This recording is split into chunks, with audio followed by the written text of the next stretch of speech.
Welcome to the Satmamba Productions. This is a new show, this is a new series that you won't wanna miss. The Political Jungle. Here we'll be delving into politics not only from Kenya but all over the world.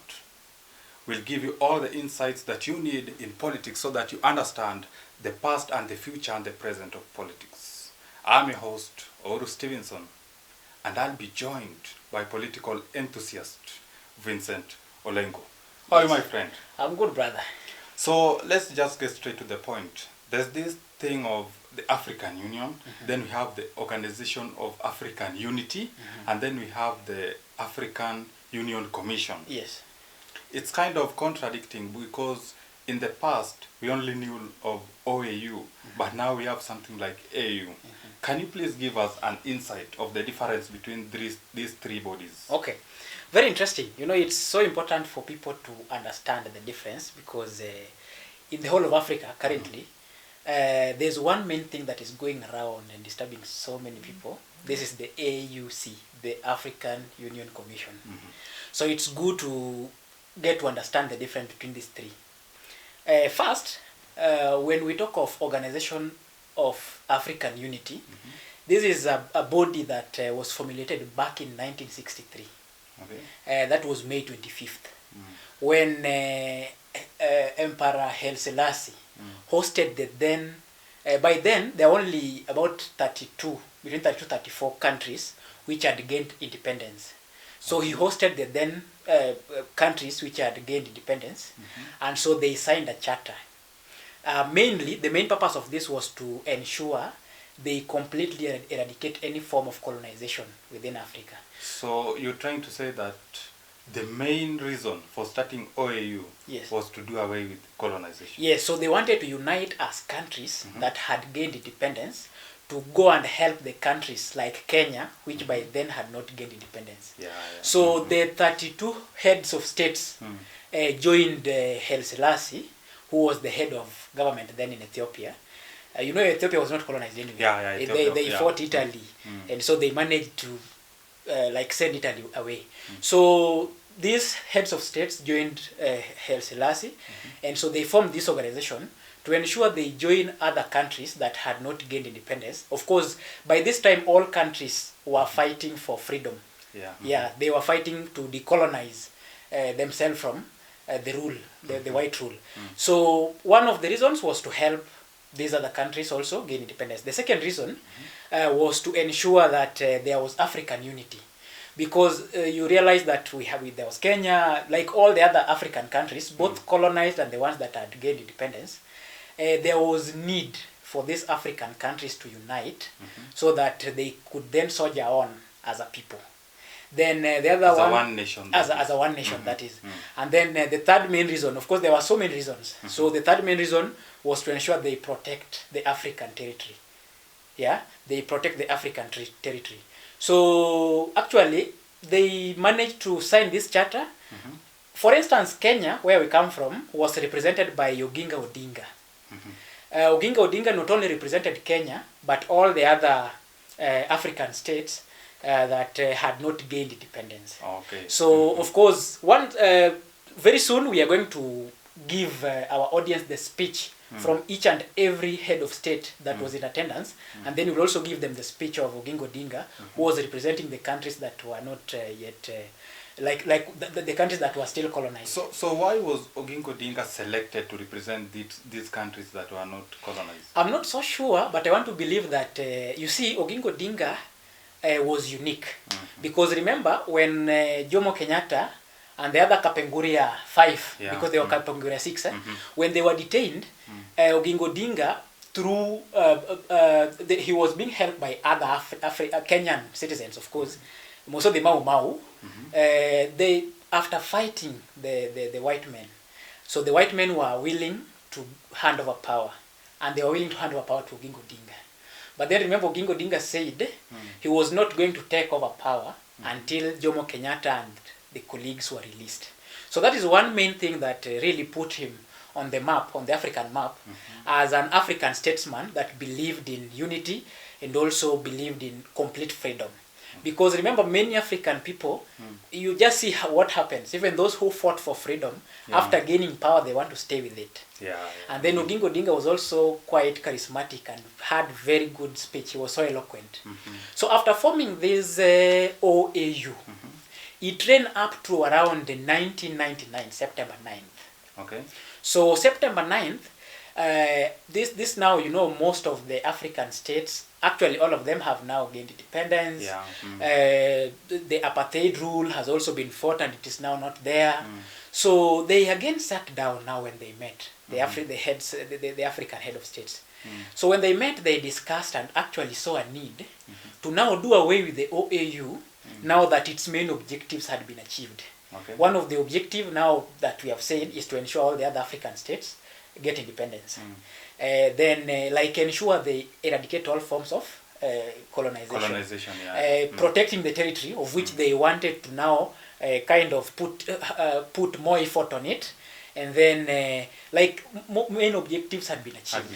So they looked at it and saw that Africa as a continent now, the main issue was now growth and economy. So they wanted to ensure the economy now grow.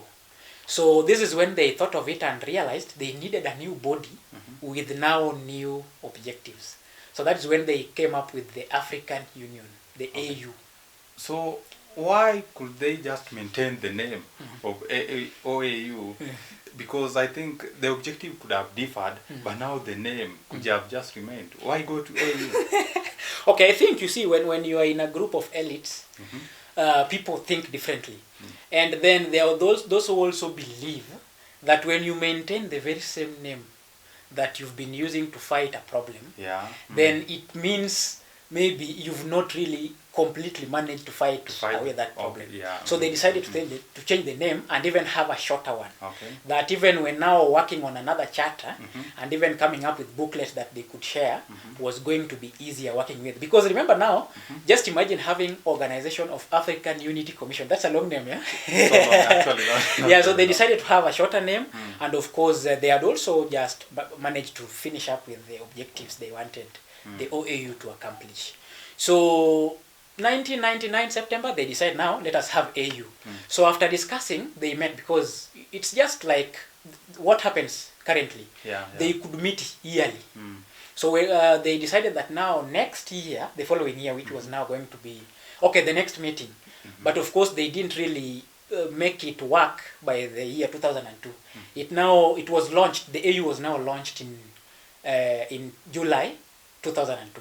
So between this period of 1999 to 2002, what was happening here in between? Okay, they were just ensuring that there was a smooth transition. Because remember, you have a body that is being governed by heads of states. Then these heads of states, of course, they choose amongst themselves. They choose their head now, so that when they meet, there's somebody who is chairing these meetings. And then remember, when after every period, they elect a new head, a new chair. So there was now need to transition smoothly. There was need to also make sure that the AU which way they were forming have a strong foundation. So they were working on a strong foundation for the AU. Both documents that were being signed legally, the objectives that were now being shared, and just ensuring that they have all the required documents ready, all the required institutions ready, and also having a smooth transition. What was the main objective now of AU? AU's main objective actually is to have a united Africa that is self-dependent when it comes to economy, when it comes to self-rule, when it comes to even military power. So like generally it's just a body that ensures that Africa is self-dependent when it comes to everything. So actually the objective and the body was launched in 2002. Yes. We are now in 2024. That's 2 decades actually gone. Have we actually reached the half of this objective in your own view? Okay, in my own view, I think, of course, we've tried as Africa, but then our form of leadership is kind of letting us down. Because, of course, they came up with Agenda 2063 that ensures by 2063, there's somewhere we need to be economically, politically, socially, you get. But now, even if you look at this Agenda 2063 and even the developments and what we've managed to achieve between the period of 2002 and now we're in 2024, we have a problem with our leadership, because realize when somebody gets to power, for their own reasons, they find it a bit difficult to let it go. Number two, we have African leaders still worshipping the white man. In as much as we manage to like get independence, we are still so much dependent on the European nations and these countries that colonized us. And even today you realize that they have so much influence in what happens in Africa. Even when we have elections in each and every state, you realize that these superpowers, these European nations, they have so much influence in what happens. So I think it is high time that the African leaders and the African citizens, as Pan-Africanists, really push for what the AU's aim was really meant to be. And actually, even the dream of the OAU, our founding fathers, those who fought for independence, their main aim is a united Africa that is self-dependent, that can provide for its own people. That is self-reliable. Self-reliable. And you realize that in Africa, we are the richest continent when it comes to resources. But even, you know, it's even so much difficult for these other countries to survive without Africa. But then you realize that we allow them to exploit us. I was talking to a friend of mine, and he made me laugh when he was saying that Mobutu Sese Seko really supported his people when it came to music, DRC. And you realize that music in Congo is one very superb thing. But then resources which are there, like coltan, which is used to manufacture phones, computers, which is running the world currently, is being mined. So this friend of mine was telling me that actually Mobutu Sese Seko was enjoying when the white man was kind of helping him promote music when stealing from him.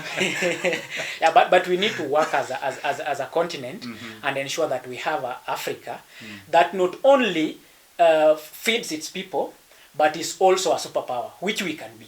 Yes. Okay, now that brings us to the last part of this body, that's AUC. Yes. So what's this AUC? So AUC is this is a commission that is kind of, let me call it the implementing body. Because you realize that the AU, the African Union, has so many organs. One of the organs is the Assembly. So the Assembly is mainly composed of the 55 heads of state that currently make up the African Union.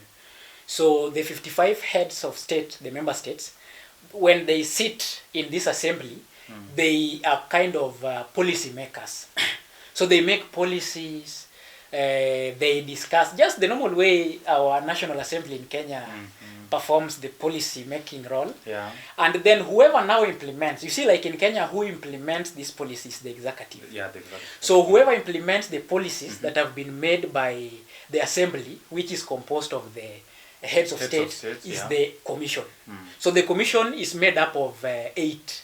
It's made up of the chairperson, the deputy chairperson, and 8 commissioners.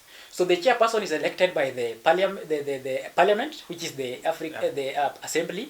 Deputy is also elected by the assembly, and then the 8 commissioners are elected by what is called the executive council. The executive council is made up of ministers. So like Kenya, we have ministers, like cabinet secretaries. So other countries call them ministers, like every other country has their own way of calling them.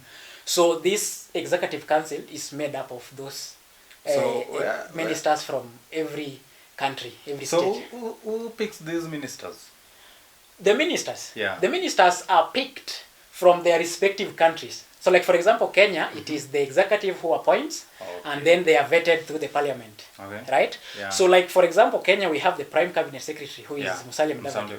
Musalia Mudavadi meets his colleague ministers from other states who are member states of the AU, and then they elect the 8 commissioners, making up, when added to when you bring in the chairperson and the deputy who are elected by the assembly, then they now make up the commission. So these are the real implementers of the policies.